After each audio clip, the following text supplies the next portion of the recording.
দক্ষিণ কলকাতার আইন কলেজের এই গণধর্ষণের ঘটনায় অনেকগুলো রহস্য, অনেকগুলো খটকা। তার সব থেকে বড় খটকা হচ্ছে অভিযোগ পত্রটা নিয়ে, যেখানে সাদা হোয়াইটনার যেটাকে বলি আমরা, তার ব্যবহার করা হয়েছে। নামের আদ্যক্ষর নিয়ে তো একেবারে অন্যরকম রহস্য।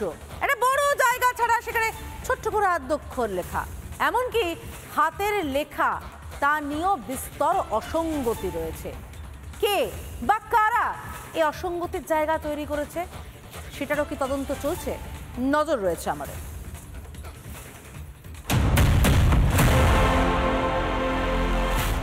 হবু আইনজীবীকে কলেজের ভিতরে গণধর্ষণের অভিযোগ।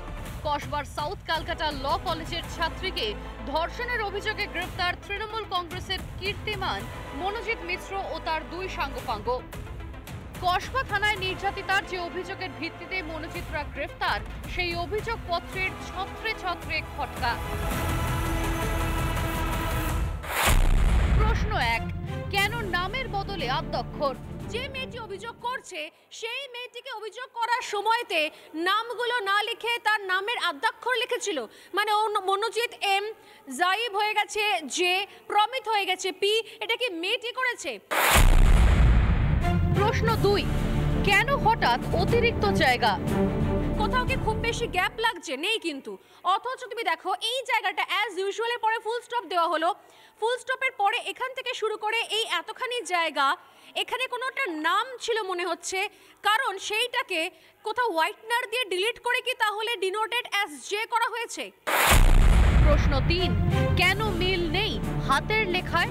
ওপরে পি রয়েছে, এই পি আর এই পি দুটো আলাদা, যে কেউ বুঝতে পারবে। দুটো পি একজনের লেখা নয়। এই যে হ্যান্ডরাইটিং গুলো, যে পি, এগুলো আলাদা হ্যান্ডরাইটিং। তাহলে কি পুলিশ এখানে মনোজিতের নাম লেখা ছিল, মনোজিতের নামটা হোয়াইটনার দিয়ে মুছে দিয়ে ওপরে যে নামটা লিখে দিয়েছে? প্রশ্ন 4, কে এই যে? আসলে মনোজিৎ হচ্ছে এক্স স্টুডেন্ট এবং সে পাশ করে বেরিয়ে গিয়েছে। সে এখন প্র্যাকটিস করছে এবং কলেজেও কোনো কোনো কাজের ক্ষেত্রে সে অস্থায়ীভাবে যুক্ত রয়েছে।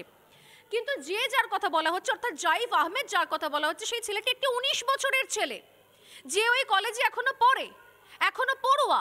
তাহলে মেয়েটি অভিযোগপত্রে এক্স স্টুডেন্ট বলতে কার কথা বলতে চেয়েছে? জাইবের কথা নাকি মনোজিতের কথা? অভিযোগপত্রে একের পর এক অসঙ্গতি। কেন অভিযোগপত্রে নেই অভিযুক্তদের নাম? প্রভাবশালী হওয়ায় অভিযুক্তদের আড়াল করার চেষ্টা। অভয়াকাণ্ডের ক্ষেত্রেও তথ্য প্রমাণ লোপাটের অভিযোগ উঠেছিল। এবারও কি সেই চেষ্টায় চালিয়েছিল মমতার পুলিশ? রিপাবলিক বাংলা। নানা ধরনের কন্টেন্ট দেখার জন্য লাইক করুন, শেয়ার করুন আমাদের ফেসবুক পেজ, সাবস্ক্রাইব করুন আমাদের ইউটিউব চ্যানেল। পাশাপাশি অন্যান্য ব্রেকিং নিউজের জন্য অবশ্যই চোখ রাখুন রিপাবলিক বাংলায়।